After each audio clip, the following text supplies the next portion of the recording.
suami, bagaimana kita bisa mensupport suami agar suami tetap bisa perform dalam dunianya, dalam dia bekerja, dalam tanggung jawabnya sebagai seorang suami dan sebagai anggota masyarakat, belum lagi tanggung jawab kita sebagai sosok sosial.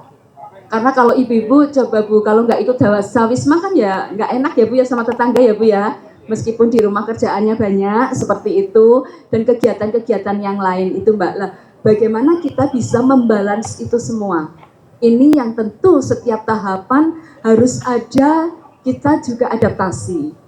Itu ya Mbak ya. Ya, terima kasih Bunda. Saya dengar Bunda juga ketika menikah tidak putus semangat untuk terus melanjutkan sekolah. Nah, itu dorongannya dari mana? Mungkin Bunda bisa cerita sebagai perspektif perempuan mungkin Bunda. Ya, kebetulan memang dari sisi background keluarga sangat tidak ada perbedaan ya. Kalau dari sisi pendidikan, semua anak mendapatkan kesempatan yang sama. Laki-laki atau perempuan, asalkan kamu memang punya kemampuan, ayo sekolah. Ketika saya bekerja, kebetulan waktu itu saya ASN, ada tawaran, bukan tawaran ya, ada kalau mau apply beasiswa, ada syarat-syaratnya. Saya minta izin sama Mas Ganjar, boleh nggak kalau saya apply untuk beasiswa? Dan alhamdulillah waktu itu mendapatkan kesempatan untuk sandwich ya di ITB sama di Jepang. Awalnya ketika saya mau diberangkatkan ke Jepang memang mau mengundurkan diri karena Alam masih kecil, Alam itu masih TK, tapi justru Mas Ganjar. Jadi ini kalau kita mau pemberdayaan perempuan tidak bisa hanya diperjuangkan oleh perempuan, tetapi laki-laki yang memiliki perspektif gender itu sangat penting. Karena tepuk tangan untuk Pak Ganjar Pranowo. Karena laki-laki itu mitra ya. Jadi waktu itu saya mau mengundurkan diri, tapi ternyata sama Mas Ganjar nggak boleh.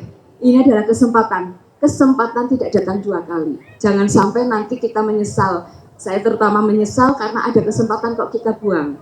Apalagi ini kan gratisan ya, gratisan malah kita dibiayai, kita mendapatkan living cost dan sebagainya. Ya alhamdulillah jadi mendapatkan kesempatan itu. Masya Allah sekali. Nah menurut Bunda nih, sebagai perempuan, kenapa kita harus menempuh pendidikan tinggi? Apakah untuk mengejar karir, jabatan, atau pentingnya apa sih perempuan kenapa harus terdidik Bunda?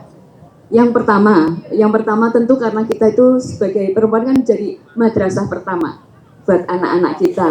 Jadi ketika kita memiliki pengetahuan, memiliki wawasan, kita akan bisa mempersiapkan anak dengan baik. Misalnya di kandungan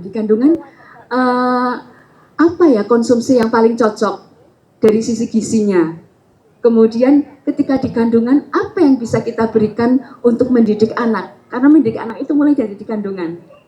Kita ajak diskusi, kita ajak ngobrol, anak itu akan memiliki empati tinggi ketika mulai dari sedini mungkin sudah kita ajak ngobrol, ajak bicara, kita mulai memberikan pola asuh dari sedini mungkin.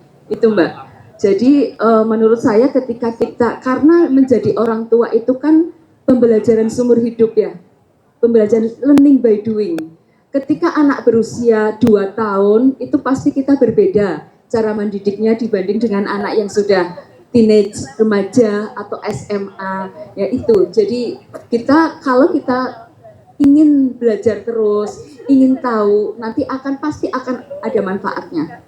Ya, jadi ilmu tinggi itu dikejar karena kita tidak mungkin mendidik bangsa, ya, melahirkan anak-anak yang berkualitas kalau seorang perempuan tidak cakap dalam keterampilan dan ilmu pengetahuan. Gitu Bunda, luar biasa Bunda.